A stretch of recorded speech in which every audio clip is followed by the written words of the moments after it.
Welcome to another episode of College Football Game Day Live, presented by DraftKings Sportsbook.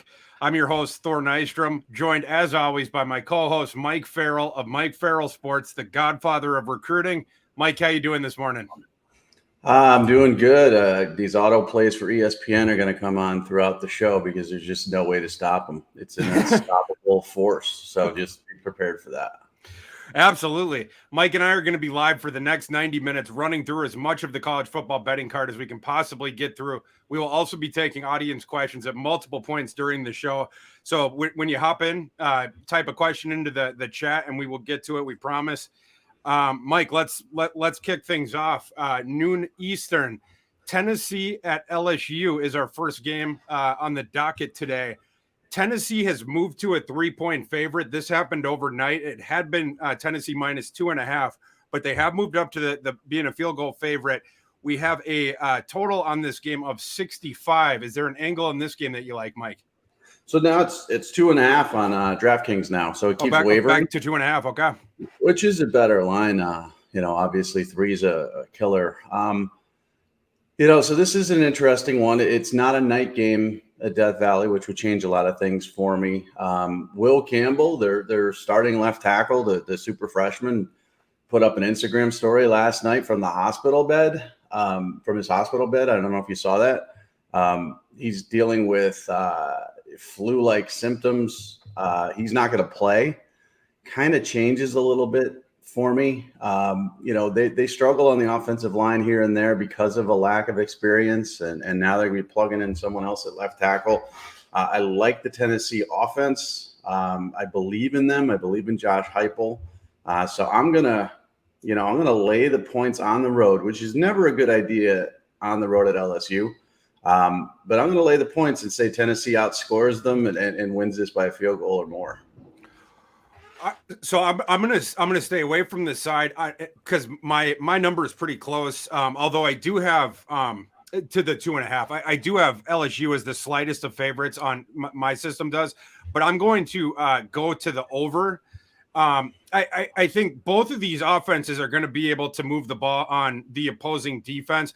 I did see this morning, and this is worth noting, Cedric Tillman has been ruled out for Tennessee for the second straight game.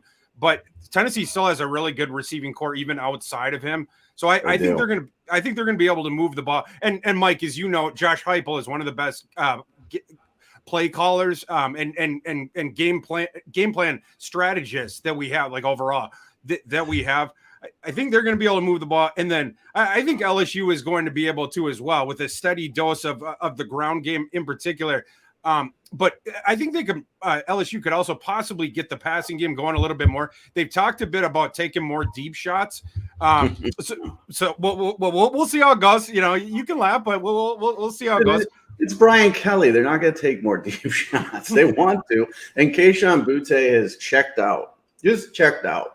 Sorry, he's already in the NFL. So, I like the rebound that LSU has made since the Florida State loss. That really could have been a crumbler. But to your point, I like these wide receivers. Brew McCoy has really stepped up to be what we expected him out of high school. Jalen Hyatt's a fast, deep threat receiver. Tillman being out is not great, but, they can spread the wealth. But LSU's not – I know you're not saying this. I know this is what LSU is saying. They're not going to go deep. Well, that is a place you can have Tennessee if they're able to do it. Yes. Tennessee, their pass defense is the clear weakness of the team. They rank number 90. The Vols do rank number 92nd SP plus in pass defense. Not only that, they don't get after the quarterback. They rank 113th in sack rate and PFF coverage grade 119th.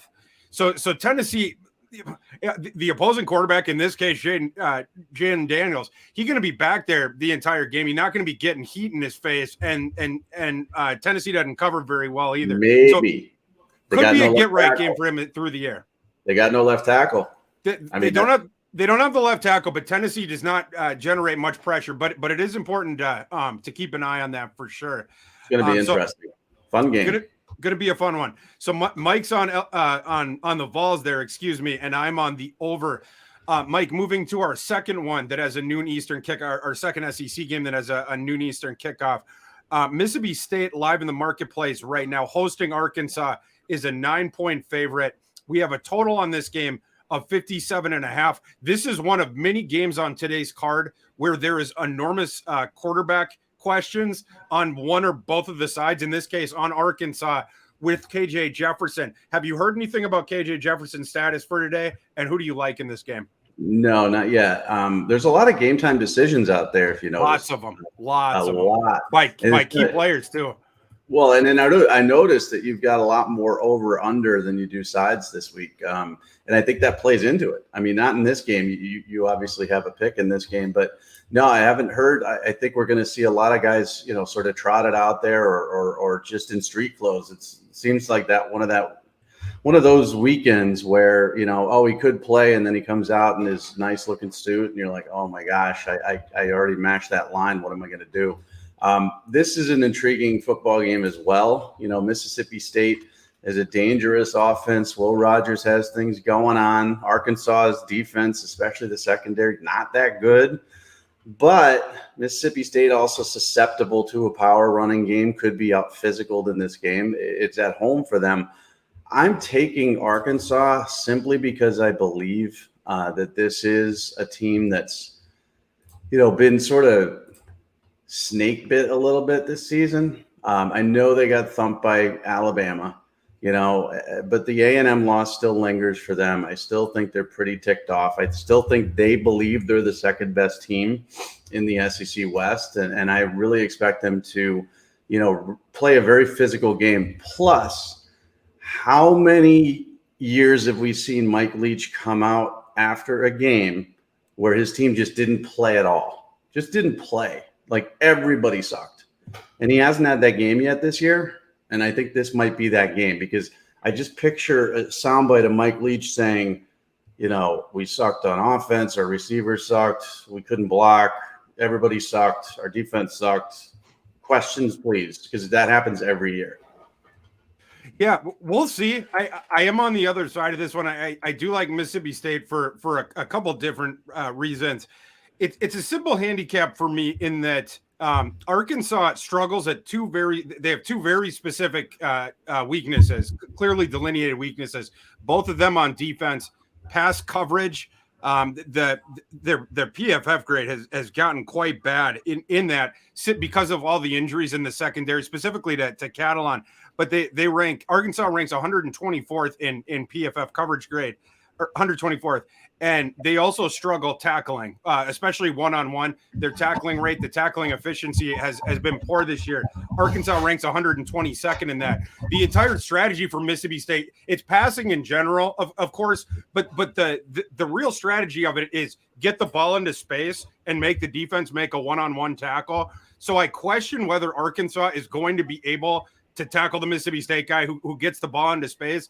Mike, we talked a lot about Will Rogers, and we agree that he's not any sort of, premium NFL prospect or anything like that, mostly because of the arm talent thing. But the thing he is good at, it's the short area and intermediate area accuracy, getting the ball out on time, making the correct decision. He gets the ball to the guys that are in space, and then you see what happens afterwards. I also a couple other things. Arkansas special teams are bad, so that's something to keep an eye on. Can Mississippi State steal any points on special teams? And then the last one, it's an enormous one, and we don't 1,000% know right now what's going to happen. But it's KJ Jefferson's status on the Arkansas side. If KJ Jefferson does not start this game, Arkansas is in some deep doo-doo because their second string quarterback is Cade Fortin, a kid who could not keep the starting job at USF, a guy who has completed less than 50% of his passes during his career for a yards per attempt average of around 5. And he has like an even TDI-INT ratio. They also, Arkansas had moved Malik Hornsby, a very athletic quarterback recruit. They had moved him to wide receiver because Sam Pittman and the staff no longer trusted Malik Hornsby as a thrower. They have moved Malik Hornsby back this week to quarterback under the contingency that Jefferson doesn't play, so that you can essentially use him as a wildcat with Cade Fortin. Arkansas's offense is really going to suffer if KJ Jefferson is out. I like the matchup Mississippi State's offense on Arkansas's defense. So I'm going to be rolling with the Pirate.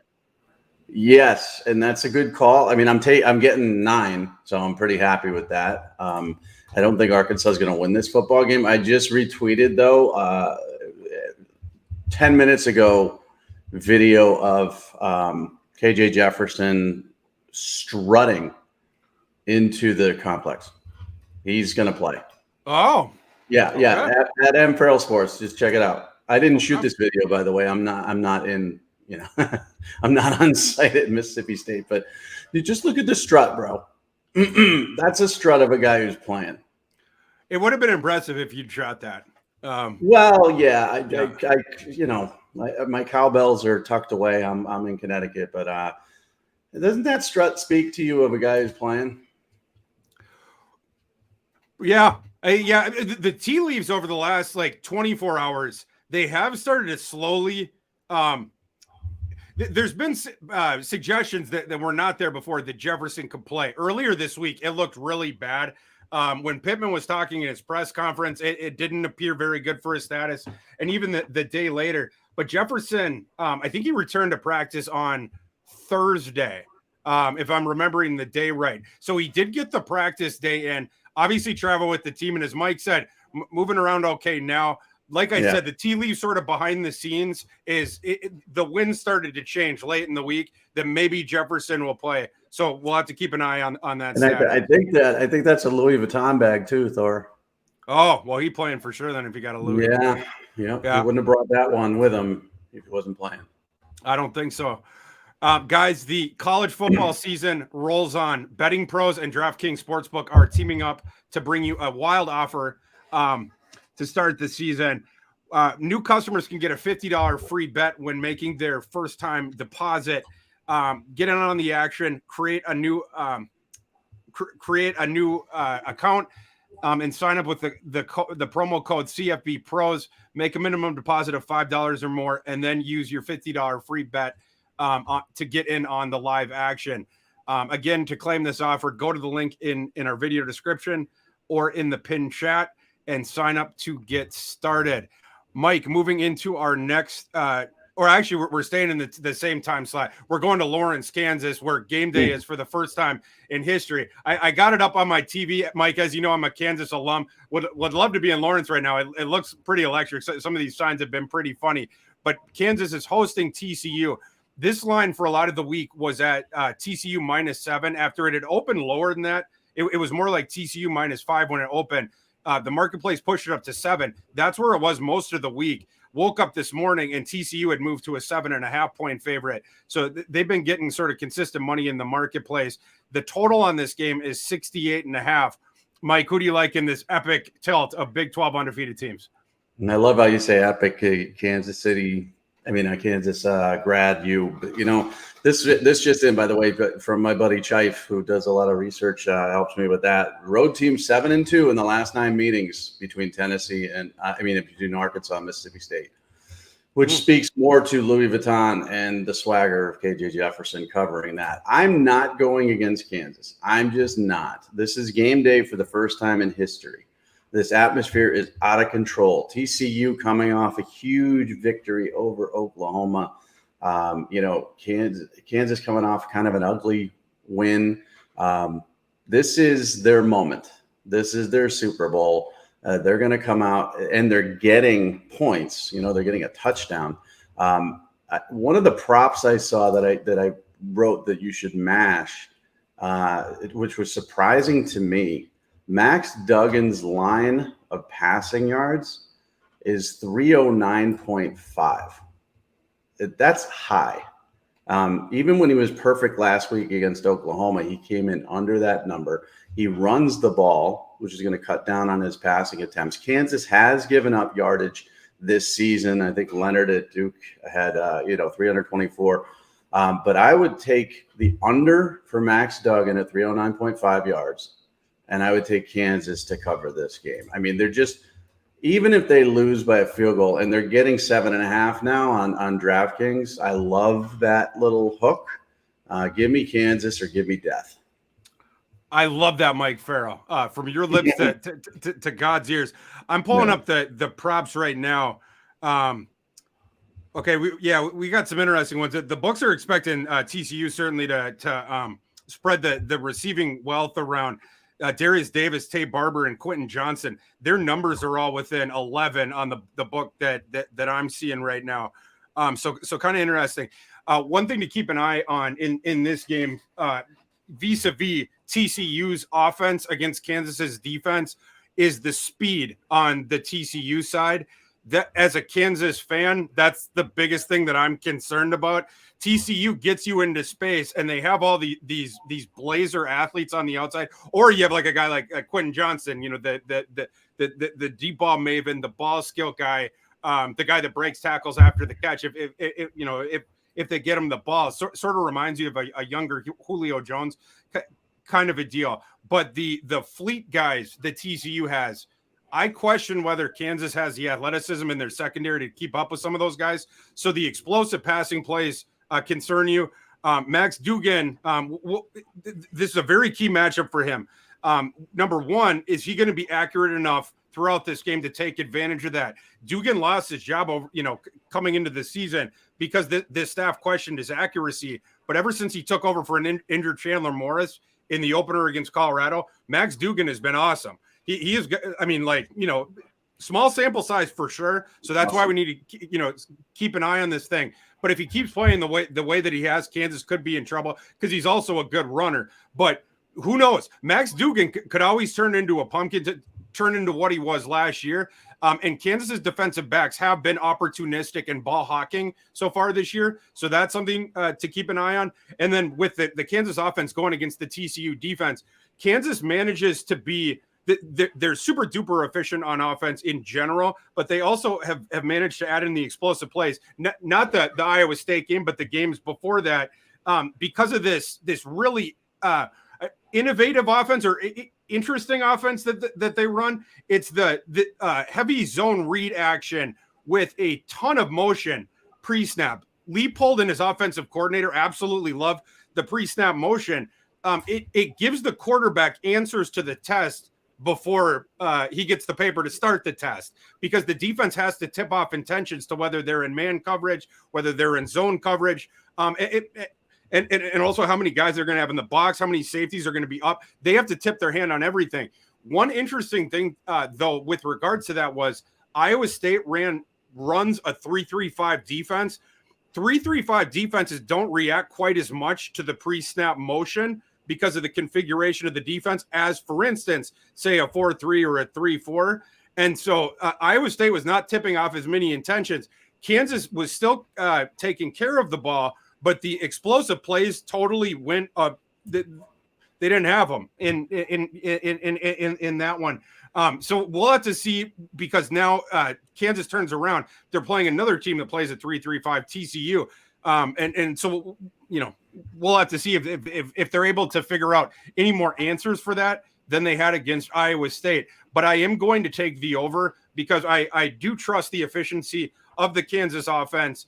I think they're going to be able to run the ball. I also think they're going to be able to throw it a little bit on TCU better than they did against Iowa State. And like I said, I do think that TCU is going to put up plenty of points in this game because that passing attack is absolutely for real. So Mike is going to take my Kansas Jayhawks, and I'm going to take the over in this one.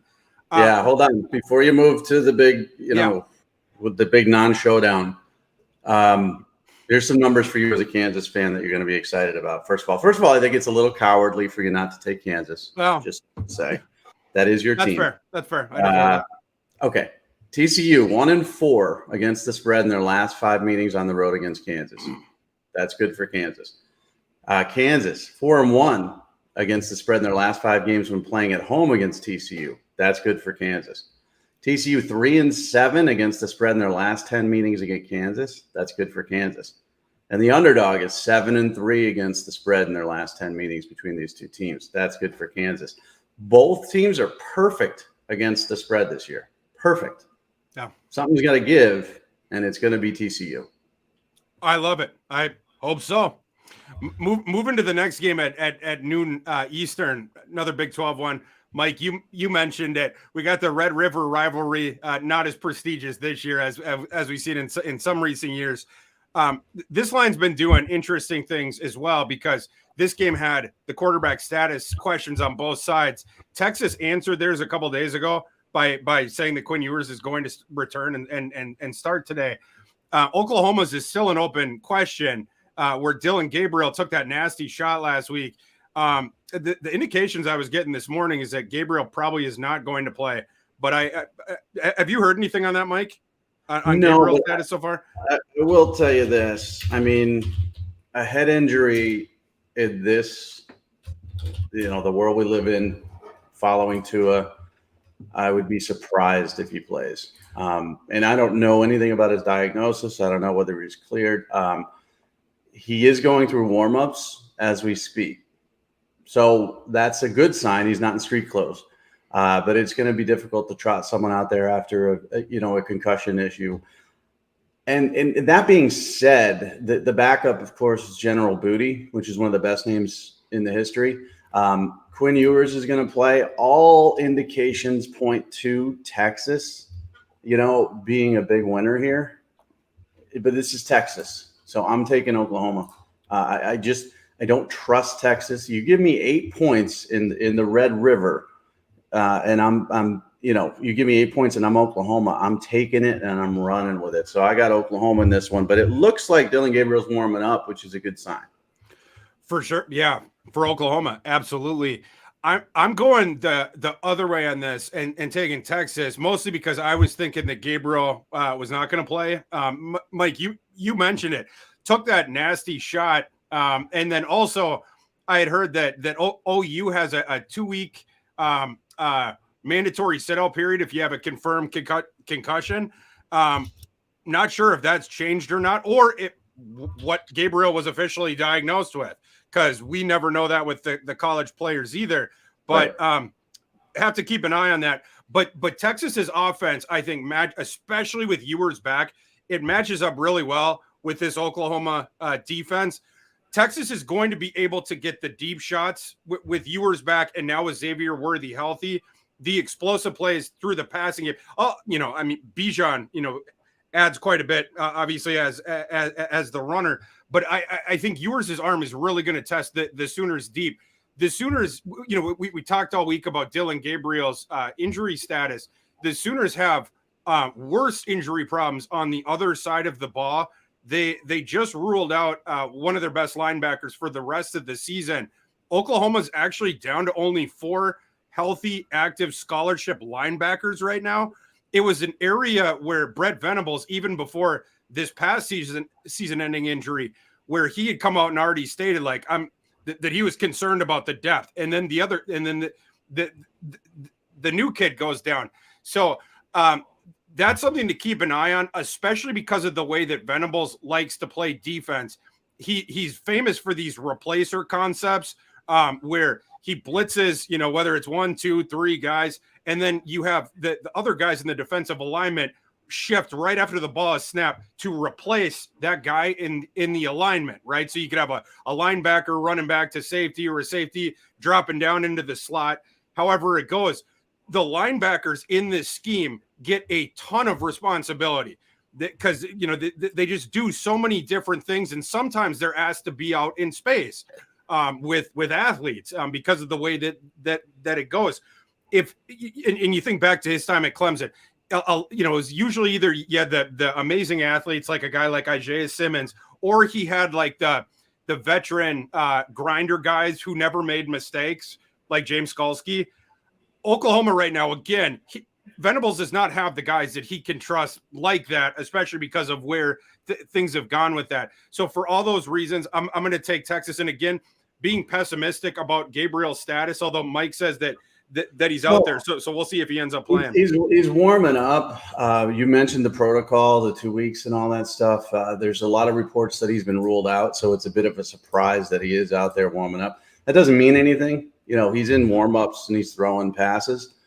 He still could very well be ruled out of this game. No one's said yet, but I just, like I said, I don't trust Texas. I don't trust every time I expect Texas to take the next step, they just don't. Give me 8. And again, this is what I do sometimes. I told you this yesterday. sometimes I look at things from a 10,000, foot view, and I shouldn't. I should dig into it a little bit more. But sometimes that 10,000 foot view is just logic. Texas is Texas. Oklahoma isn't Oklahoma of past, but this is a rivalry game, and you're giving Oklahoma 8 points. I can't not take that. Yeah, I think I forgot to mention the total. It's 65 right now. Again, that one's probably going to be dependent on if Gabriel plays. And if he doesn't, I wish we were going to see General Booty, and who knows, maybe we would eventually. But the kid that they would start was Pickett's backup last year, Davis Bevel, the kid who transferred in. Hasn't acquitted himself great. We're going to see some booty today, Thor. We're going to see some booty today. You watch. Oh, okay. I'd love to see some booty. Guys, if anyone out there in the room right now has any questions, type them in, and we will get to them here in just a bit. Moving to the next time slot at 3:30 Eastern. Let's go out west, Mike. Utah is a 3.5-point favorite traveling to UCLA, a UCLA team off an enormous win. We have a live total in this game right now of 64 points. Mike, do you have an angle on this one? It's a tough one. I don't think there's any home field advantage. We've seen the crowds at UCLA. It'll be a little bit better today, but it's not like it's going to be a raucous crowd. So that's really not a factor in here. Utah is a better football team. Usually UCLA is getting points at home. So it's kind of a toss-up. But Utah does really well against the spread. They've really sort of focused and come into their own to be the team that I expected them to be prior to the Florida loss. They're a physical football team. The defense is coming around. They can run the ball effectively, control the clock, not turning the ball over. So I don't know. I'm going to take Utah on this one. I don't believe in UCLA. I know they've had some solid wins. They're an undefeated football team. But I think Utah learned a lot from that Florida loss. I think they're going to play a more physical brand of football, and they're going to, they're just going to take care of UCLA and might do it in impressive double-digit fashion on the road. Oh, okay. Yeah. I mean, UCLA is a physical football team. Don't get me wrong. They've got a big running back, and DTR can run the football, and they're not this glamour weak team. But they're not Utah either. Utah, it just is going to, I think, just outlast them, wear them down into that fourth quarter. I like several of the points that you made, and you're totally right that Utah, their entire defensive strategy, going back years and years and years, they shifted the defense to what it was in order to combat the spread offenses that were proliferating around. So yeah, they're one of the teams that is more, it's more advantageous for them to defend that than almost anyone, because that's how they recruit. That's what the system is designed for. One bugaboo of this Utah defense a little bit has been the stuff rate up front. They do seed some of the short carries, stuff like that. Don't have the havoc in the backfield on those, but the overall run defense have been solid, and the pass defense is really, really good. So if they're able to sort of shut the lights out on DTR as a thrower, it's going to force UCLA to be one-dimensional, and then it becomes a little bit easier to deal with that running game of DTR and Charbonnet, et cetera. I also, Mike, another point that I really liked that you made was when Utah came out this season, they had that high-profile game against Florida. The very end of that game, the very, very end, did not go well for them. But they did play well in that game. They just got it snatched away from them at the very end. And ever since then, they've been the team that we thought that they were going to be. I think that they're the Pac-12's best team. And in this game, they do have the defense for it. I also think that where they match up well on offense against UCLA's defense, it's with the running game. UCLA, their defensive stuff, I was talking about the stuff rate before. UCLA's defensive stuff rate is 89th. I'm sorry, in the nation. Utah has that physical offensive line, and they got the hammer back in Tavion Thomas So I think that matchup skews decidedly towards Utah. They should be able to keep the chains moving with the efficiency. And that hopefully that'll open up some more of the throwing opportunities. And speaking to Utah's ability to pass, last week I was provisionally concerned that Brant Keithy, their star tight end, had been knocked out for the season because he's so versatile and he did so many things for them, but they funneled so much of their passing usage into him going back multiple years. And so I was like, what is this going to look like when Cam Rising doesn't, have his security blanket around? They looked really good against Oregon State, sort of laid the hammer down. So, but as far as the side, this line is very, very close to what my system calls for. My system actually is Utah minus 3.4. So it's literally right on. The bet I'm going to take in this game is the over. Like I said, it's 64 live right now. My adjusted total on this game is 68. Going back to it, I think Utah is going to be able to run the ball all day long. And I think with UCLA, I think they're going to be able to run it as well. So that's what I'm going to go with. I'm going to go with the over. Mike is taking Utah. Yeah, and the overs. I mean, the over's 5-0 for Utah in their last 5 games in October. 4-0 in the last 4 road games. In the over 6-1 in the Bruins' last 7 conference games. So the over is a good bet here. I like the side. And my guy Logan Kendall didn't have the game I expected. He had 1 catch for 8 yards, but just keep an eye on him. That's their other tight end. Now that Kuthi's out, he's going to play a bigger role this season. But I'll tell you what, Dalton Kincaid, they don't need a second tight end. He's good, really good. Really good. He finds the end zone every freaking game. So yeah, Utah. I think we're going to see a little bit of. UCLA exposed this week. Like it. Yeah. And UCLA, like I said, coming off of the big win, it definitely not an overlook spot, but could be a potential letdown spot after that big win that you had against Washington. Moving to our next game at 3:30 Eastern. And again, anyone in the room, ask us questions. We're going to get to the audience questions here in just a second. But our next game at 3:30 Eastern, Wisconsin, coming off the week where they fired their head coach, Paul Chryst, is traveling to Northwestern. This line was Wisconsin minus 10 for almost the entire week. I woke up this morning and it is ticked up to Wisconsin minus 10.5. The total on this game is 44. Mike, what side do you like in this one? Yeah. So here, one of 2 things is going to happen here. Obviously, this is a tough week for Wisconsin players. They like Paul Chryst. He's a nice guy. This is a tough week for Jim Leonard, the defensive coordinator. I don't think he wanted to have his sort of, application for the job to be held this way. But let's be clear. This is what they're doing. They're seeing if Jim Leonard can run this program for the rest of the season. If he can, maybe he's the guy. If he can't, then let's go after somebody else. So with that being said, Northwestern's a really, really bad football team. I don't care that they're getting 10.5 at home. You're going to see a whole lot of physical football. You're going to see a whole lot of Braylon Allen. And you're going to see Wisconsin play Wisconsin football. I think they had 2 yards rushing last week on 20-plus carries. That's not going to fly. Leonard knows that. Leonard is going to sort of inspire this team to just out-physical a football team that just can't stay on the field with them, and I think they win big. I agree. I think we're going to get the dead cat bounce from Wisconsin. You think that the effort will be there, coming off the week that we just mentioned, but also I think that they match up really well with the opponent here. Wisconsin has not been quite as good in the trenches this year as they have been the past 5, and that's what ultimately cost Chris his job. But the problem is that is Northwestern's the weakness.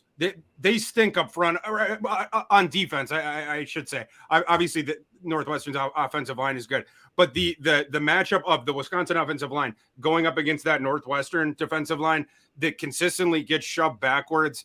Northwestern's defensive line, 109th in the nation in defensive line stuff rate. Wisconsin, their offensive line is 15th in stuff rate. As we know, Wisconsin needs to churn out those consistent carries to stay on schedule. And they're going to be able to do so in this game.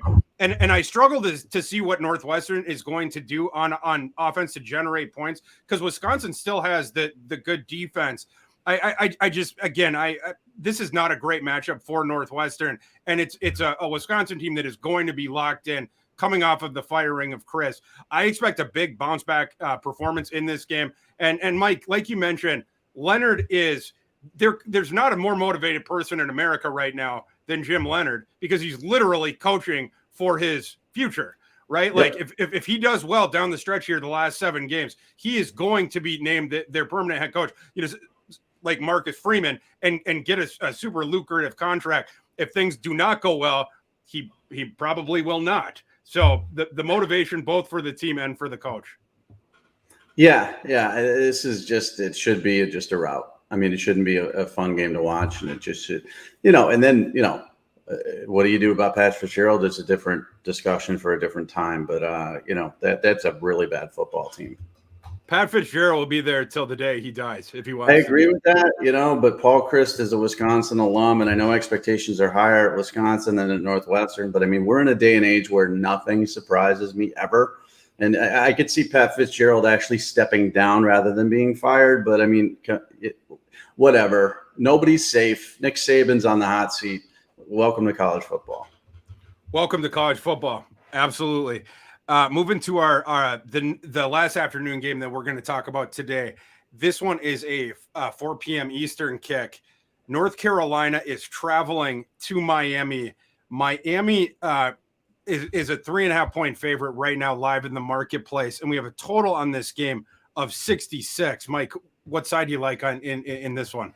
I hate both sides. I don't know what I'm going to see, and then that always scares me. So I like the over because I don't believe in either defense, and I think we're going to see a high-scoring football game. So, right now the live line on DraftKings is Miami minus 3.5. North Carolina has a horrendous defense.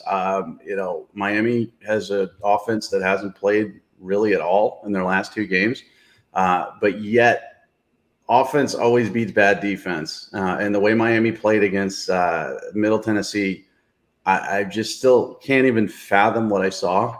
99-yard touchdown catches and all that other stuff. It's just these teams both can't stop a nosebleed. So mash the over and stay away from the line. Well said, and love it. Yes, the play on this game is the over.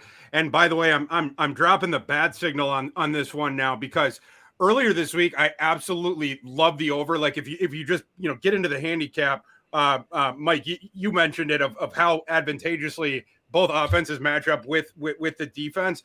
But what concerned me earlier in the week was the weather forecast that I was looking at. They were calling for potentially winds, getting up into the very high teens with an enormous chance of precipitation. I'm looking at the live weather forecast right now. Things have changed in that regard. Right now, they're calling for 12-mile-per-hour winds.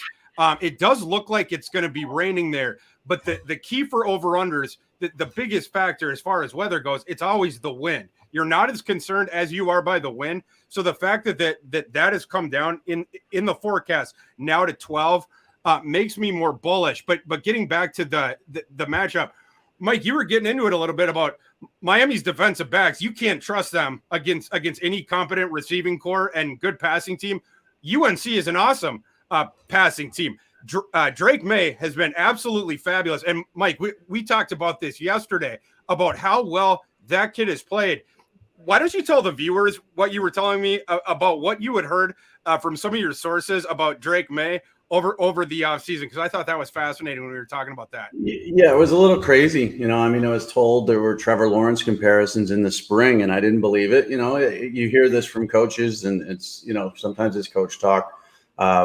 And I never saw that out of high school. He was a 4-star kid. He was very good, but I never saw Trevor Lawrence. And but then I didn't believe it because he didn't win the job out of the spring. And I'm like, if you got Trevor Lawrence, he wins the job. And in the world of the portal, obviously, naming a quarterback, Dave Aranda is the exception, is not a great situation to do in the spring. But he still didn't win the job weeks into the fall. But that's what he's become is a Trevor Lawrence-like player. I mean, from the frame and the height and the arm relief, the release, the arm strength, the accuracy, and his ability to recklessly run, even though Trevor Lawrence was a little less reckless with his body, whereas Drake May he doesn't care. But this guy, man, I'm telling you, he's so impressive and so smart and sees the field so well that if those D-backs don't fix what we saw against Middle Tennessee State, he is going to carve them apart. And again, the North Carolina defense is so bad that Tyler Van Dyke, who has looked horrible, who got benched against Middle Tennessee State, he could have a 400-yard game too, because UNC is so bad on defense. So that's why I like the over. I hate the line itself. But yeah, Drake May is a special quarterback so far, and he's living up to that ridiculous hype that I heard, which I didn't believe, and nor did I tweet out because it sounded so stupid. I love all of that. And yes, the matchups are so advantageous for each of the offenses. As far as UNC's offense going against Miami's defense, just a couple stats for you. The Hurricanes, not only are they bad covering, they're specifically bad at giving up the explosive plays through the air. Right now, Miami ranks 118th in the nation in defensive explosion. That's what UNC does, is generate explosive plays. It's the design of the entire offense and hunting for those deep shots. UNC has a top 10 passing offense by any metric, the counting stats and the efficiency stats, etc. And they're throwing into a Miami defense that right now ranks 129th in SP plus pass defense, because they've been ripped up in all these different games. So you love the matchup of that. And then on the other side, I love the point that you made about Tyler Van Dyke. Tyler Van Dyke has the nightmare performance against Middle Tennessee. And even the season leading up to that had not been the, quasi first round prospect that we were hoping for. It had been a down season. Then you have the super duper dud against MTSU. You get benched, but then Miami had the bye week. I think Mario Cristobal did a really smart thing of immediately coming out and saying, no, Tyler Van Dyke is our guy. Mario Cristobal did not do that nonsense, Mike, that we were sort of alluding to earlier in the show, where some of these coaches are being goofy about we were talking about the statuses with regards to injuries, but being very evasive with that and stuff like that. Mario Cristobal could have kept this decision all the way up to kickoff of, I don't know if I'm going to go back to Van Dyke. I don't know if we're going to start the Jake Garcia era, et cetera. But again, immediately planted the flag on Van Dyke. And your point is well taken. This is the get right opportunity of all time for Tyler Van Dyke. Defenses do not get more generous than UNC's. That defense is an abomination. Any offense scores points against them. Florida A&M in the opener, when like a quarter of their roster had been ruled out the day before the game, and Florida A&M barely had enough players to field a team. There was rumors even on game day that game was going to get canceled. That offense scored points against UNC's defense. Any offense does. So certainly Tyler Van Dyke will. Again, enormous get-right game for him. Miami is also going to be able to run the ball at will. They're going to be picking up the 5 and 6 yard carries whenever they want. So it's not just an advantageous matchup for Tyler Van Dyke in a vacuum. It's also that he's not going to have to throw himself from behind, for instance, like he was doing in the MTSU game, where the game script gets away from you and then the defense knows what's coming. Miami's going to be ahead of schedule the entire game. I really, really like the over. My system loves it. This is one of the highest totals that my adjusted totals that my system has spit out this season for an FBS game. 84.5, which is almost 20 points higher than the Vegas total. And again, right, Mike, the weather forecast, I think, is what in the marketplace had depreciated this total before, because of concerns that we could get near 20-mile-per-hour winds. Again, we're at game day now. That is not going to happen. It's going to be down at 12. We've already seen the total tick up a half a point or a point overnight. I think more money is going to come in on the over. That is definitely the play in that game. Yeah, so the over is 4-0 in the last 4 meetings between these two teams as well. And Miami's, the over comes in 5 of their last 6 games at home. So over. Over. Absolutely. One of my favorite totals of the day. Absolutely. Mike, moving to our next one. We are now moving into the evening 7:30 kicks. And again, anyone out there, if you have any questions about any bets that you want to make today, or anything gambling related, a player prop that you're looking into, anything like that, ask us a question in the chat, and we'll get to your questions later in the show.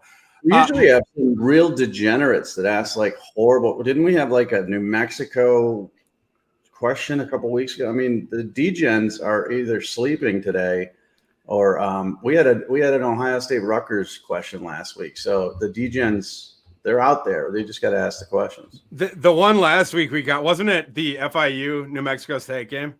I think it was 2 weeks ago. Maybe it was last week. I don't know. Whatever it was, that person should be ashamed to even be alive, because you shouldn't be those teams. But listen, that's what we're here for. We love that type of stuff. So, ask us a question, and we'll insult you, but also answer it at the same time. I'm praying we get an FIU UConn question now.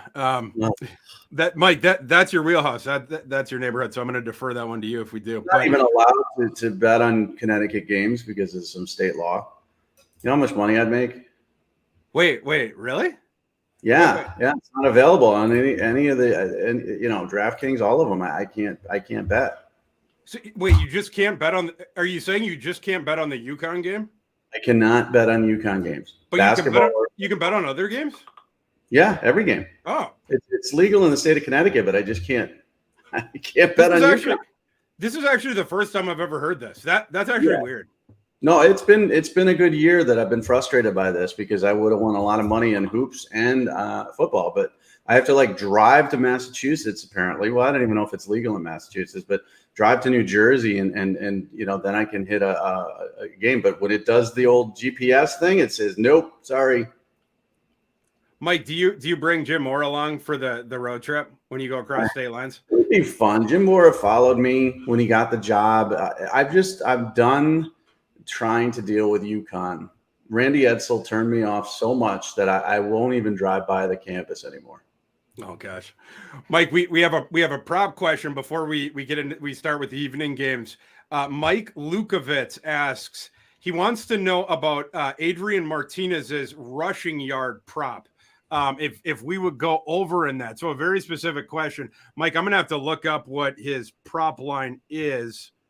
So give me 1 second as I access the number and see if it's even offered on my book.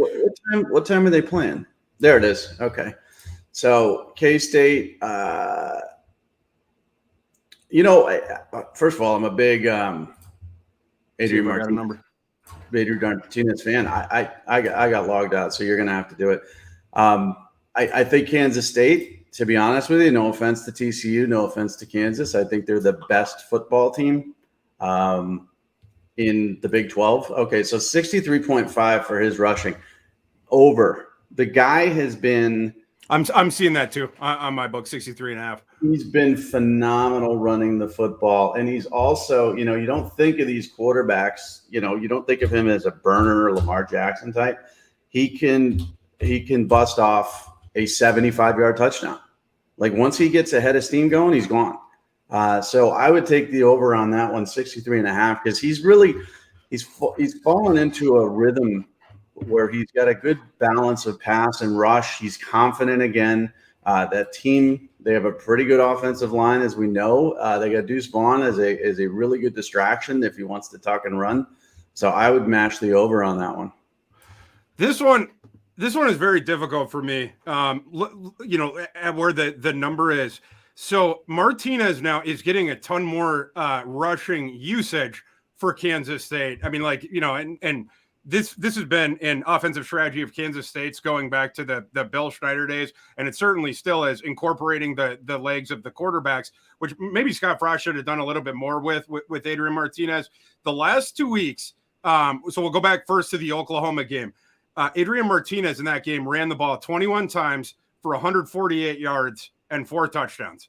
The last week against Texas Tech, 12 carries for 171 yards and 3 touchdowns.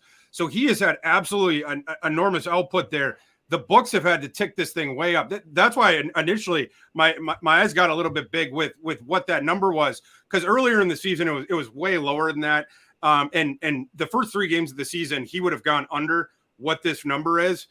This is an interesting one where, yes, you know that the quarterback runs are going to continue to be a heavy staple for Kansas State, but this is not a great matchup with that regard.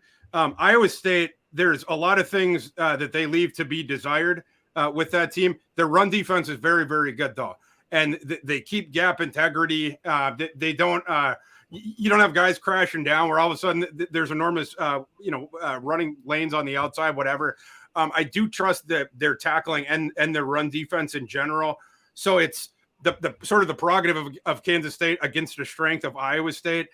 I am going to go under. I think I would lean under, but for these reasons, I wouldn't touch that one just because Iowa State's run defense is really good. Thank you for the. Go ahead. Let's hit that game right now, since they're in our next segment anyways. So Kansas, yeah, let's do it. Iowa State. So that one, Mike, just to set you up on that one, Kansas State right now live in the marketplace is a 1-point favorite traveling to Ames. It had been up to 2, and over the past 24 hours, it's dropped down to Kansas State by only 1, and the total on that game is 45.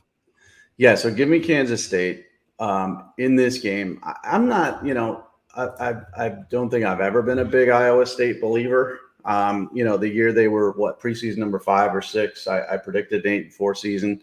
I think that's what they finished. I like what Campbell's done there. They are a scrappy football team, but this is a surprisingly athletic. When you look from an NFL draft perspective, which you and I both do, this is a team that has a lot of intriguing football players. When you're talking about the draft, from Deuce Vaughn, who's 5'2" or whatever, to Adrian Martinez, who is just one of those guys that could linger as a backup quarterback in the league for 100 years. What about King Felix on the defensive side? And the defense, yeah, absolutely. King Felix is. He's got 5.5 sacks. He's amongst the leaders in the country. He comes off the edge. He's probably playing himself into that late first round, second round area. And it depends because he's such a physical specimen that somebody could fall in love with him for sure. He's 6'4", 255, long. This is a team that's super talented. I'm taking Kansas State. I know we predicted the down game. It was against Tulane, I believe. I know we predicted that because they destroyed Missouri and they were looking ahead to Oklahoma, blah, blah, blah. And we, that one was an easy one. It was a layup. Both of you and I hit that line so fast and hard and made money for everybody. But now they're settled. They're feeling confidence. They're watching TCU and Kansas, as the marquee game. They're noting Texas and Oklahoma as a game in the Big 12 few people care about. They're sneaking into their schedule. They got TCU, Oklahoma State, and Texas. But I think they're more focused now than they were after the Missouri game. Kleiman is a great coach. I think they're going to take care of this game. Now, a 1-point spread is nothing. They could win this game by a field goal. It could be ugly. But give me Kansas State here heading into a pretty interesting gauntlet of their schedule. My lean in this game is towards the total and specifically the under. The defenses on both sides are really, really good. Kansas State's is number 15 in the country, SP+. Iowa State's is number 22. Plus, both these teams are on the slower end in terms of pace. Kansas State is 68th in adjusted tempo, but Iowa State is all the way down at 98th. So it's going to be a slower than the game script is. It's going to be slower. You're going to see less plays. So the other thing is Kansas State. I really like the running game. Of course, you love Deuce Vaughn, and Adrian Martinez has absolutely added an element there. But I don't love Kansas State's receiving core. And so again, they have to lean sort of heavily into the run game, but then you have to lean into what Iowa State is good at. Also on the Iowa State side, they have several guys that right now that their statuses are sort of pending for them specifically, where it matters in with regards to the total handicap, it's in the running back room. Jarrell Brock, there was questions about him this week, and also the backup Norton, Kentavious Norton. They have status questions on both those guys. Iowa State needs to be able to run the ball in order to score. And Iowa State, by the way, loves playing in they're not as bad as Iowa with this, but they are perfectly fine to play the 10-7 game, the 14-11 game, I think is what it was last week against Kansas. They don't mind not putting points on the board. They don't mind playing the chess match, the field position game, etc. They're perfectly comfortable with it. They did it in Kinnick Stadium against Iowa and ended up prevailing in that game. So horrible football. Awful football. That was a brutal afternoon. This isn't one I took at my betting at bettingpros.com. My 5 best props of the day are up here, but I'm looking at this.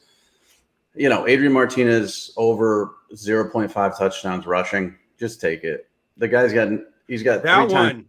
I like that, Mike. 3 times as many rushing touchdowns as Deuce Vaughn. Guy's got 9 touchdowns rushing. Take it. Even if it's a 10-7 game or whatever, he's going to score their 1 touchdown rushing. That's the one I would take to the listener that asked. I think his name was Mike as well.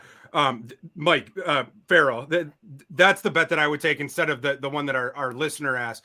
Because the rushing yards, I feel like it's too open to a bunch of factors that could potentially be outside of our control, game script, etc. Whereas the rushing touchdowns one, Mike, it's an absolutely great point. And like I said, it's 7 over the last 2 weeks. So you mentioned the aggregate number, and then short-term or recent history, it's even skewed more heavily that way. That's what they want to do near the goal line. Deuce Vaughn is an awesome singular talent, but Mike, as you and I know, he's not. He wouldn't be considered between the tackle grinder near the goal line. He's not your hammer back for that. Nope. Yeah.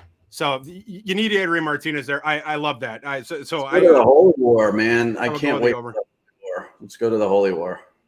Love it. Let's go. So we got right now live in the marketplace, BYU traveling to Notre Dame. This is a 7:30 Eastern kickoff. Notre Dame has moved up to being a 4-point favorite where they were 3.5 almost all week. Woke up this morning. It's now Notre Dame -4. We have a total on this game of 51.5. Mike, who do you like today in South Bend? It depends on who your higher spirit favors. But I'm going with BYU. I think, and you and I talked yesterday about Jaron Hall. He's okay. People are overrating him, I believe. Maybe a little overrated. Yeah, as an NFL prospect and even as a college football prospect, I think he's a little overrated. We got to whisper it to the BYU folks down here because we'll get our mentions will be flooded. Yeah. And so this is one of those games where do you pick the better quarterback? Well, you usually always do, but this is also a pretty solid football team. I think it's gonna be a close game. I really do. I think it's gonna be one of those situations where this could come down to a touchdown. But give me BYU. I do have a prop here though. I mean, Notre Dame. Yeah, let's do it. Notre Dame's favored by 4. BYU's on the road, but they're a better football team, I think, overall, and I think they win this game, outright. So I would hit the money line if you want to on that as well. But the prop that I like here is an interesting one. So what's happening at Notre Dame is Audric Estime is running the ball more each and every week. Chris Tyree is catching the ball more each and every week, and that's how they're changing their offense a little bit with the loss of Buckner and all this other stuff. So I saw a plus 650 for Tyree over 0.5 receiving touchdowns in this game. Now, he's got 1 touchdown receiving. Okay, it's not like he's a red zone threat, but he's just trending up as a receiver. He's going to get less carries, and they really want to take advantage of his speed in space. They feel that he's a better guy that can run outside the tackles, but also get the ball out in space and make people miss. So I can't stop with these juicy 650 pluses. I was wrong on the Braylon Allen one a few weeks ago, which was like plus 1,000 for him to catch his first receiving touchdown. I can't resist. So take Chris Tyree to score one receiving touchdown in this game, but take BYU to cover and actually win, I think, outright. I like that prop angle, Mike. I'm going to disagree with you on the side, though. I'm on Notre Dame. I bet them at 3.5, but even at 4, I'll be on that side. The Notre Dame defense has been very good, and I think it matches up okay with this BYU offense. But the Notre Dame offense is obviously what has gotten been derided all season, justifiably so. But Notre Dame, the problem with the offense is they're incapable of generating explosive plays, both because of the limitations of the new quarterback, Drew Pine, his arm, but also they don't have the amazing stud athletes on the outside that in some years they have. But they have all these pieces to create efficiency. The offensive line is still decent. Mike, you did a great job of breaking down their entire backfield situation and how they use those guys in different ways to stay on schedule. And then, of course, you have Michael Mayer. And Drew Pine knows to look for Michael Mayer, and he is able to get Michael Mayer the ball. All you have to do is get the ball anywhere in his vicinity because you got the catch radius of an Indian god. They can keep that going. The BYU defense, what BYU's defense is really good at is taking away explosive plays. But again, Notre Dame doesn't even try for them. It's not even a part of their ethos. But what BYU's defense struggles with, it's with keeping the opposing teams off the schedule, the efficiency stuff.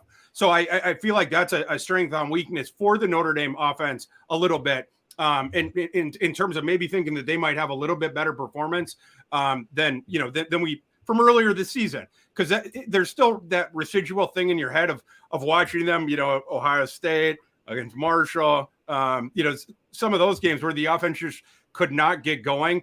But we saw against UNC, Notre Dame put up the points. Of course, like we were saying when we were going through the UNC thing, everyone puts up points on them. But I feel like BYU certainly has a better defense than that.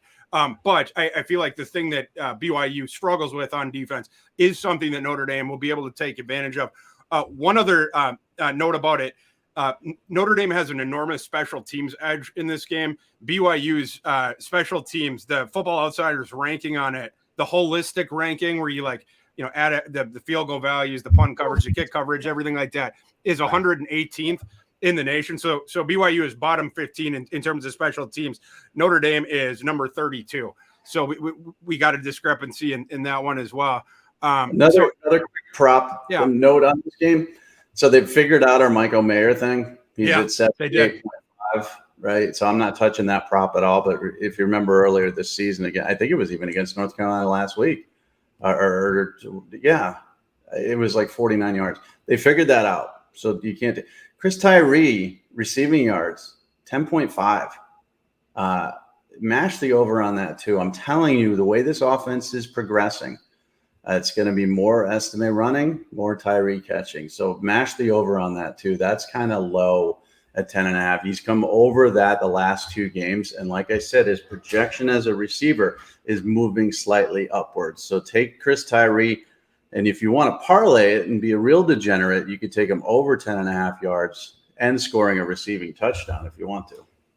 I like it. Yeah. And that brings me to another point of, I expect Notre Dame to dominate in the trenches on both sides of the ball, but specifically on offense. It's one area where BYU is weak. BYU, their offensive line stuff rate is 110th in the nation. Their defensive line stuff rate is 115th. Notre Dame's offensive line stuff rate is 17th. You're not stuffing them behind the line of scrimmage because their offensive line is good. Notre Dame's front matches up really well with BYU, and then on the opposite side of the ball as well. So couple things to keep an eye on as far as that goes. Mike, moving to the next one. This one kicks at the same time as Notre Dame, BYU, 7:30 Eastern kick. USC hosting Washington State. USC live in the marketplace right now is a 12.5 point favorite. The total of this game is 65. Mike, do you have an angle on this one? Yeah, I like Washington State here. Cam Ward hasn't been the guy I expected him to be. He's been okay, but he hasn't been as dynamic. And I think we're going to start to see a little bit of that. I'm not saying they're going to win, but if you're giving me that many points against a USC team that's, they beat the bad teams as they're expected to. And then, they struggled at Oregon State. And I still don't have a full trust in this as a top 10 football team. The talent is there for sure. But I also think that Washington State is a sneaky good team that a lot of people aren't aware of. And I just like that line. I like getting that many points. Yeah, they lost to Oregon and they should have won that game, but they lost that game by 3. They beat Wisconsin in an upset. They've handled everybody else. So give me Washington State to cover in this one. And I know you disagree, which is awesome because we need to disagree even more. But you're going to learn. You're going to learn that the Cougs are a real legit football team. Could be an upset alert here, but I don't think so. But take the points. Take Washington State. So I will say that this Washington State team is growing on me for sure. But they're an interesting team, right? Like they sort of from the treetops you look down and it sort of looks similar-ish from what you remember in the recent past as far as the pass first ethos and everything like that. But this team is totally different than, both the Rolo teams and then obviously before with Leach, in that this team is led not by the offense, but by the defense and the special teams. Washington State defensively is all the way up to 29th SP plus and rising by the week. And Washington State special teams is number 8 by Football Outsiders' metrics. They're also extremely fundamentally sound. PFF tackling, Washington State is 14th, and in PFF coverage, they're 18th. Those two are obviously key in terms of combating the USC offense.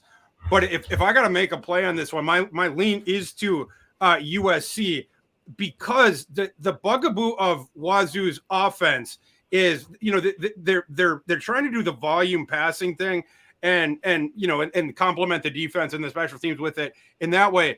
But and when it's working, it's fine. But Cam Ward, the quarterback, even though he's piled up all the counting stats and stuff like that, going back to his FCS days, throws a lot of interceptions and puts the ball in danger quite a bit. He is absolutely a risk taker. And Mike, as you know, with this USC defense, it's played quite a bit better, I think, than both of us thought it was going to this year. It's in part been bailed out or risen up by the enormous amount of turnovers that it has generated. There's an idea that's not sustainable. And when that goes away, the USC defense is going to regress sharply. But the problem for Wazoo in this game is that Cam Ward's game is potentially going to facilitate more opportunities for the USC defensive backs to flip the field. And so that's one thing that I would be concerned about. The other thing is Washington State's offensive line gives up pressures. So when Cam Ward will get people in his face, Washington State is number 86 in the nation right now in havoc allowed. USC's defense is number 5. They get into the backfield, and then, of course, also the explosive field flipping plays. For those reasons, I do lean USC. Yeah, 15 sacks already. Cam Ward's been sacked 15 times, and he's not an immobile guy, and 7 interceptions. Those are the 2 things that scare me a little bit about Washington State. If you watch this football game, though, keep an eye on a guy named Deion Henley. Okay, Nevada transfer. He's currently number 7 in the country on my transfer portal Power Watch. This kid is just unbelievable. Facing that dynamic offense is going to be real fun to see if he can make a big play or two. Because you're talking about a guy who, 44 tackles, 4 sacks, 1 interception, 2 forced fumbles. He is someone you've never heard of that can single-handedly cause problems for USC if Caleb Williams doesn't get off to a fast start, because Caleb Williams is a rhythm guy. When he gets a good rhythm, he's unstoppable. But when he gets in his head a little bit, he can really be slowed down. So we disagree on this one. It's going to be a fun game to watch, which is surprising to say about anything Washington State-wise. But keep an eye on this football game. And to Mike's point, I was mentioning the defensive havoc of USC, but Wazoo, it's the same thing. I mean, they're awesome at that. Wazoo ranks number 14th in the nation in defensive havoc. USC is way better though than Washington State preventing it. Their offense, USC is 21st, so that is going to be a key to the matchup. I agree with that, Mike, for sure. Another one is Wazoo going to lean more heavily into their running game because, well, the USC defense, it's been so opportunistic and flipping the field, stuff like that. It has struggled in terms of allowing explosive runs, and Wazoo's offense has been able to generate those with Nakia Watson, the Wisconsin transfer. So that's something to keep an eye on. If I was Dicker and I had the defensive edge, I had the special teams edge, and I know that USC defense is looking to try to pick the ball off, and I have a quarterback that'll put it up for grabs, I'm going to be running the ball more in this game. But something to watch for. But I'm going to take USC on the spread of this one. And by the way, anyone out there, if you have any questions, type them in. We're going to get back to questions here after just a few more games. Mike, we're jumping next to it's another 7:30 Eastern kick. Iowa, my other alma mater, traveling to Illinois. Illinois has moved all. This is actually surprising to me. This has moved up to Illinois -4. It was 3.5 for a lot of the week, which is surprising in and of itself. But now Illinois is -4. The total on this game is humorously 36.5. Mike, what angle you like in this one? Humorously, I'm taking the under because humorously, I think both of these teams offensively are as vanilla as possible. Listen, we saw Illinois put up some points against Wisconsin last week.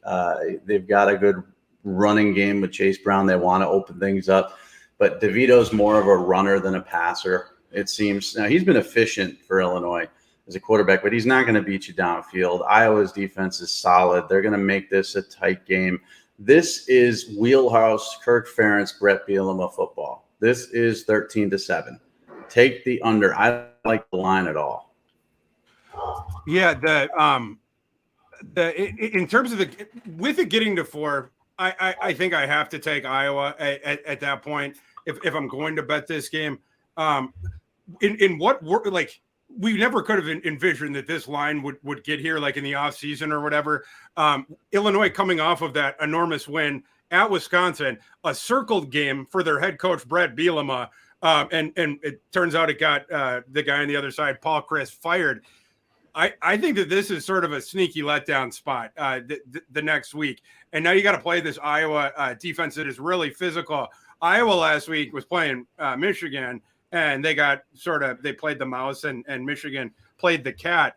And I think like that's hard for the marketplace to get out of their head. It's hard to get the Iowa State thing out of your head, or even the FCS game that Iowa played. And so I understand why people don't want to bet on Iowa, but there's good matchups for Iowa and there's bad matchups. It feels like Illinois is a way more advantageous type matchup for Iowa. They want to do the same sort of things that Iowa does. It's just they're not as far along enough along the line of continuum, at least as Ferentz is. And it looks like Bielema has risen that thing up, but that's what he wants to do.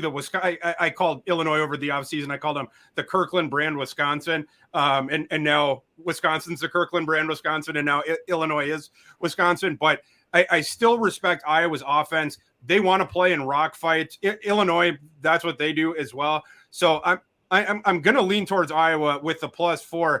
I would also probably lean on and agree with you, Mike, in terms of the total and leaning towards the under.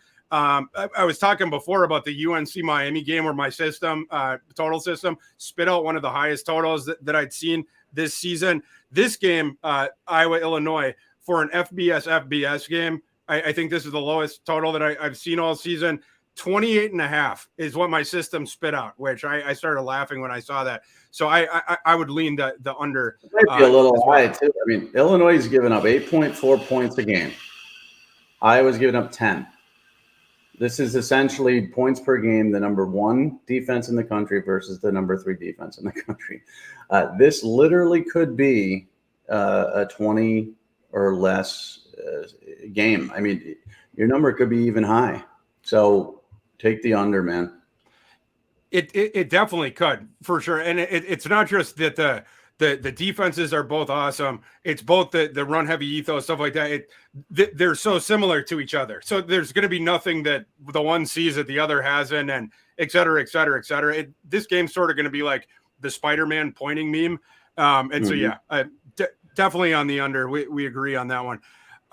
Mike, moving now to 8 p.m. Eastern, and what heading into the season, we would have bet all the money in the world that this game that we're about to talk about would have been the marquee game of this week. Because of the circumstances, it has turned out not to be, although still a highly intriguing game. Alabama hosting Texas A&M. Alabama is a 24-point favorite in the market right now. We have a total on this game of 48. Mike, this is another one where there is status questions all over the place. Alabama, key one is at the quarterback spot, obviously, with Bryce Young. A&M, they lost their quarterback, it looks like, for the season in Max Johnson. I think I heard that they're going to start the true freshman Wiegman as opposed to going back to Haynes King, who has been banished from the kingdom, apparently. But A&M also, and I'm not sure how much of this is out there in the marketplace right now. I heard in recent days from a little birdie that A&M was going to have a whole bunch of starters inactive in this game, more than the public thought. So we'll see about that again. I haven't checked the news here in the last hour. But Mike, in this one, what side or what total are you looking at for this game? Yeah, so there's too many question marks for me to take the over/under or anything like that. I mean, I'm taking Alabama simply for a few different reasons.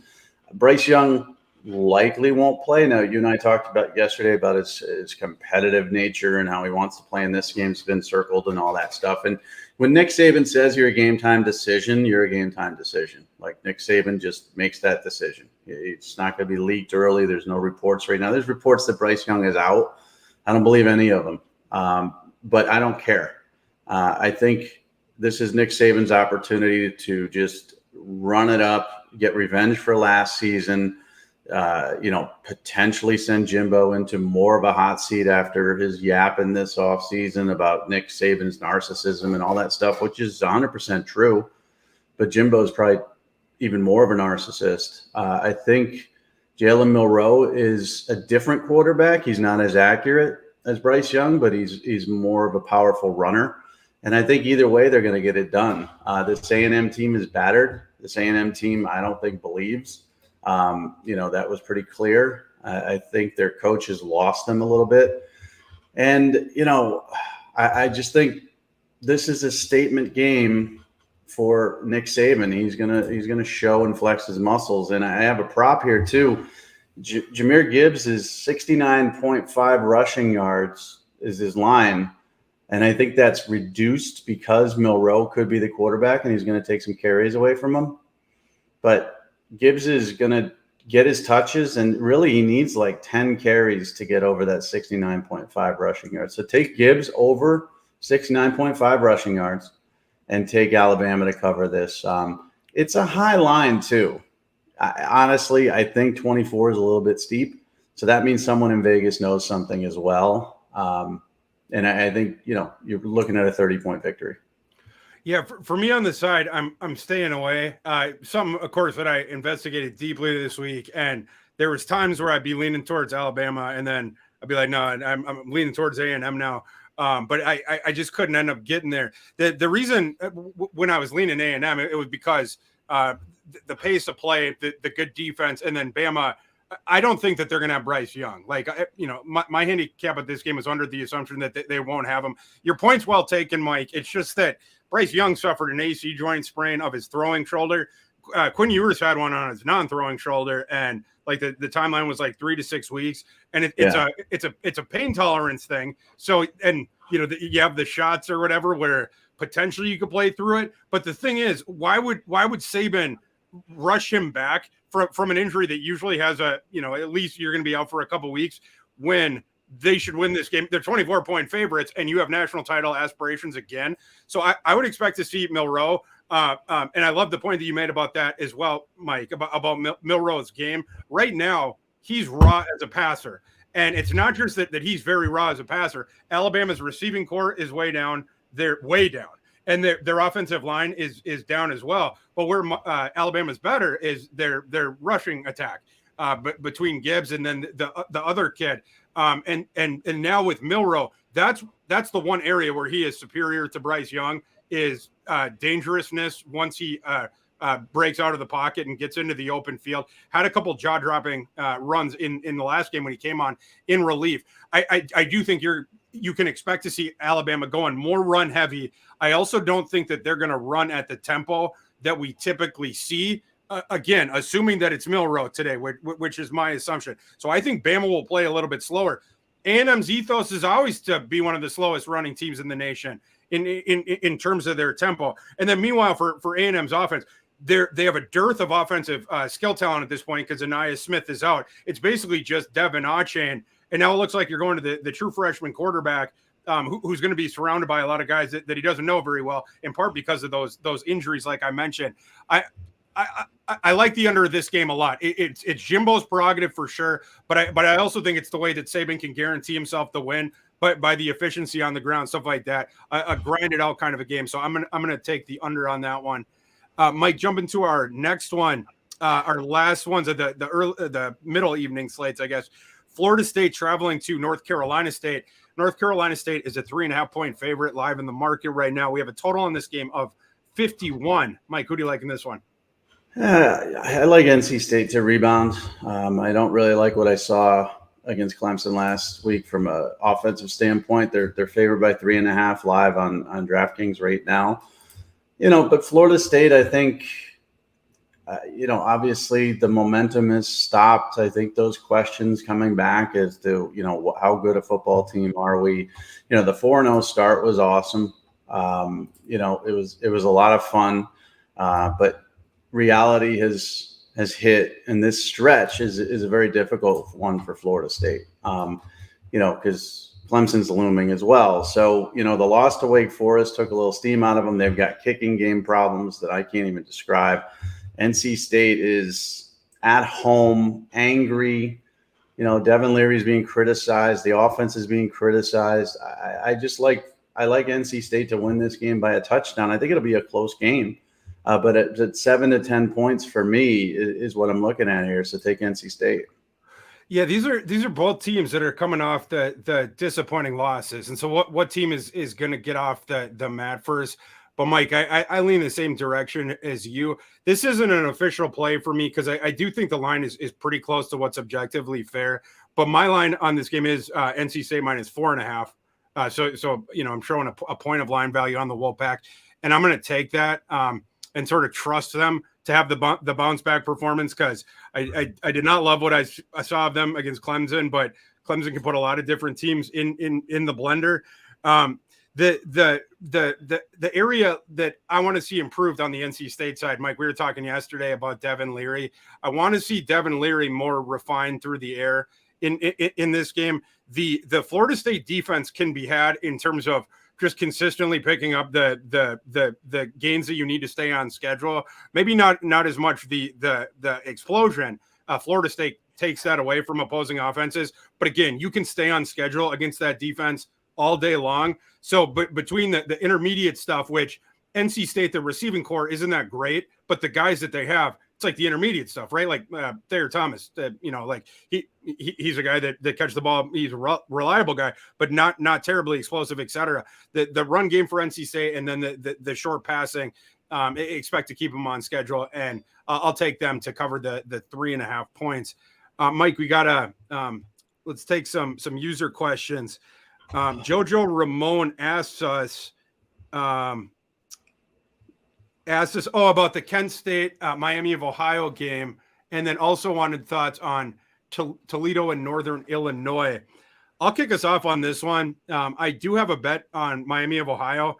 That was one where it was weird to me where the line opened up in comparison to what my line was of that game. I do like Kent State a little bit, but I thought the market got way away from it. My number on that game is it's actually Miami of Ohio minus 2.7 points. And so that thing had opened up it's like Kent State minus 3.5 or minus 4 on Sunday. It was something like that.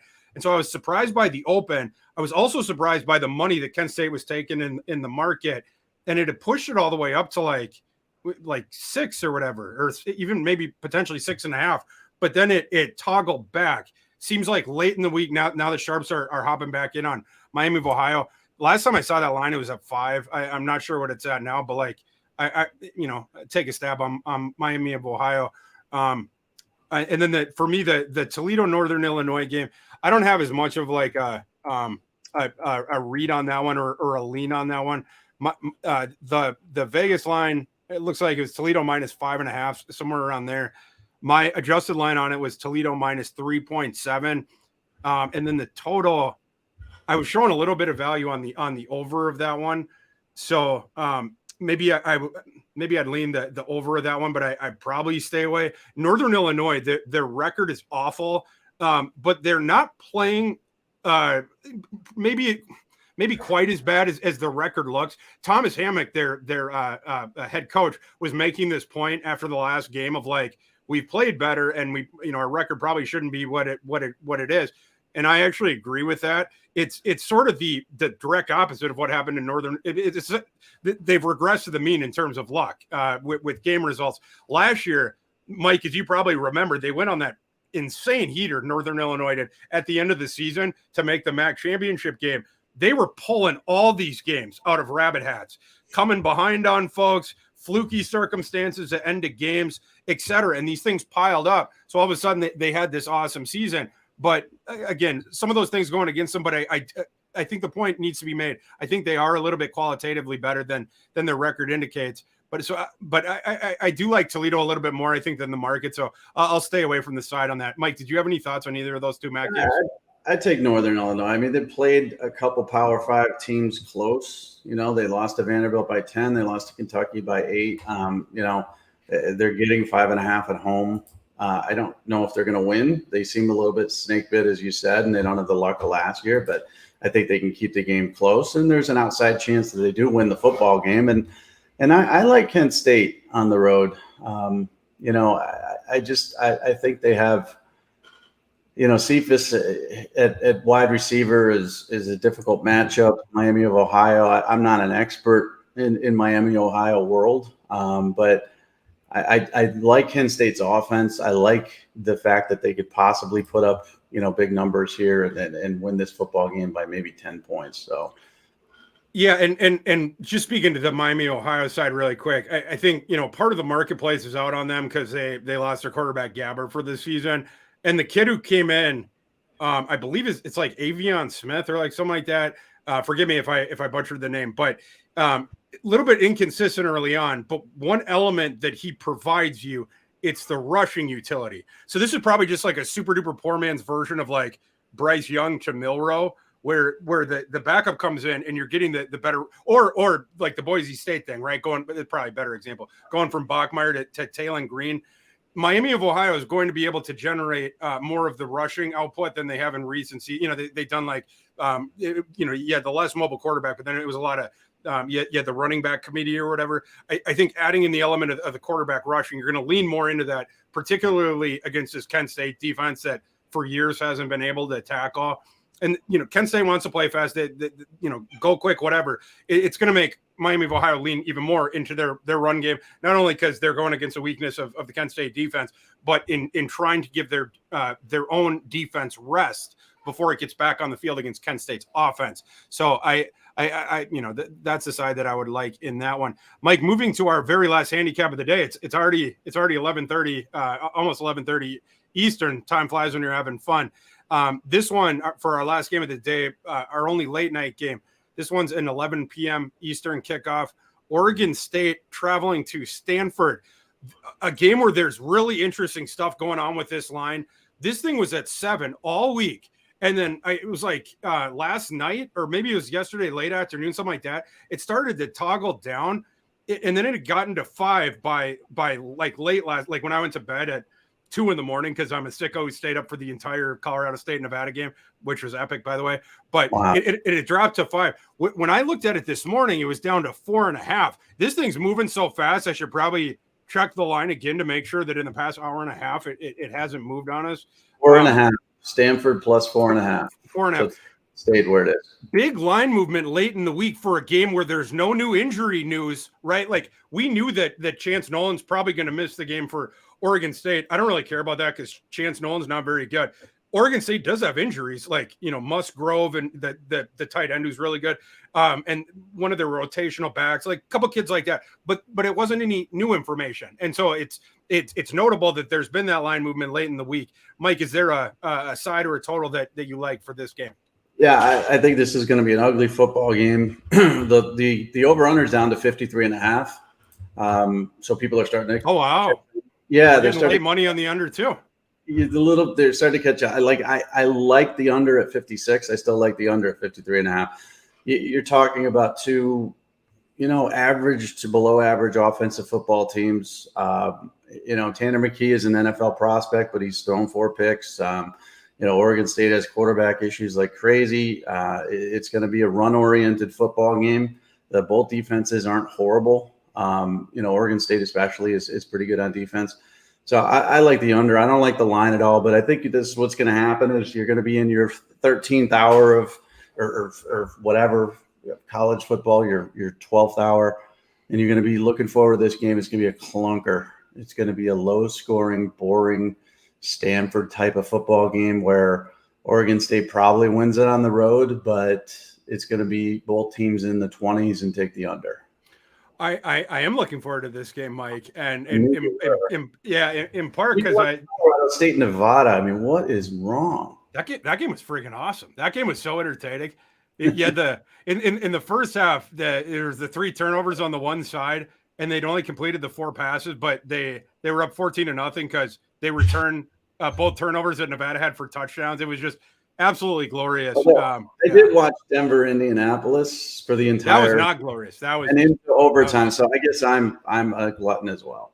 Yeah, hoping we get some really good football today after those 2 offensive performances that we saw from the state of Colorado. But as far as this one staying on the West Coast, I do like Stanford, and I was initially scared when I put it out, like when I started to have that take during my handicap, and then it's like, oh man, do I really want to back Stanford? Because at that time it was Stanford +7, but I know there's a couple matchup things I'll get into in a second, but I know the context of not only has Stanford not covered a game this year, they didn't cover a game in the second half last year. Like I think they haven't covered a game like 11 straight or something, or like I don't have the number right in front of me, but they have some insane streak of not covering games. So it's like, oh my gosh, like I'm gonna back them and go on the tracks against this Oregon State team that has impressed me at various times this season. The USC game in a loss, but Boise State game, they looked awesome in that one. Oregon State did, but the reason I like Stanford is Stanford can get totally dismantled by teams that can take advantage of 2 of their weaknesses. One, the offensive line, especially earlier in the season because of injuries, I'll get to that in a second, was way down. And so teams that could create defensive havoc up front, they could get pressure immediately, which totally took down the Stanford offense, because the Stanford offense, it's basically borrowed the slow mesh from Dave Clawson at Wake Forest. So they run a lot of that now. Well, recall with Wake Forest, the teams that not so much this year, but in the past, they'd had enormous problems with the Clemson when they played them, right? Because Clemson could blow up the slow mesh at the point of it. So you couldn't flower things off because you got so much disruption immediately after the snap. That's what was happening to Stanford before. But now Stanford is getting back at least one offensive lineman from an injury. They also found a new solution to the problem at right tackle, where they had an injury to one of their solid starters, and the backup they put in was more of a veteran, was just a sieve. This kid was getting beaten like a drum, and so Stanford decided to burn a red shirt and put a young kid in who has been much better and stabilized that unit in addition to the guys that they've had back. So not only that, Oregon State's defensive front doesn't generate any pressure whatsoever. So I feel like Stanford can at least stay on schedule. And then on the other side of it, or the other thing I was going to say was the opportunity rate. Oregon State defense gives up. They're like low in the 111th in defensive opportunity rate. Stanford's offense is 35th. And like I said, on the other side of it, the Oregon State offense, I can't trust it as far as I can throw it. Last year it was led by the foot of its rushing game. They have BJ Baylor, who ran for dang near 2,000 yards or whatever. He's gone. The running game has played down this year. And now you don't. I mean, like I said before, Chance Nolan to the other guy. I don't really care because I don't think Chance Nolan's that good. But that's the whole point. They're not a good throwing team either. So Stanford. Yeah, I mean, do they have a world? They don't have Georgia's defense or whatever. But this is an offense that I think that they'll be able to do okay with. So I'm going to take Stanford and call for them to cover their first game in the last 11 or 12 games. So we'll see how that goes. Please be nice to me, David Shaw. Mike, that's all we got for today, unless you got anything else. No, that's it, man. I got one real quick one. I mean, Brock Bowers over under is 58.5 receiving yards against Auburn. I mean, come on, take the over. He's going to get more than 58.5 receiving yards. It just seems like a low number for whatever reason. He's only come under that number once, and that was against Oregon, and they were blowing them out so bad he wasn't needed. So there's no way, after looking at that offense and the offensive, the lack of separation from the wide receivers for Georgia, that he's not going to get targeted enough. 58.5 over Brock Bowers. Love it. Yeah, that's going to do it for Mike and I for another episode of College Game Day Live. We want to thank our sponsor, DraftKings Sportsbook, and we want to pass along their offer to you guys again because they have a really good one. If you want to get some free money for bets today, the college football season rolls on. Betting pros and DraftKings Sportsbook are teaming up to bring you a wild offer to start the season. New customers can get a $50 free bet when making your first time deposit. To get in on the action, just create your new DraftKings Sportsbook account using the promo code CFBPros. Make a minimum deposit of $5 or more, and then use your $50 free bet to get in on the college football action. Again, to claim this offer, go to the link in our video description or pinned in the live chat and sign up to get started. For Mike Farrell, I'm Thor Nystrom. Enjoy your college football Saturday and good luck today.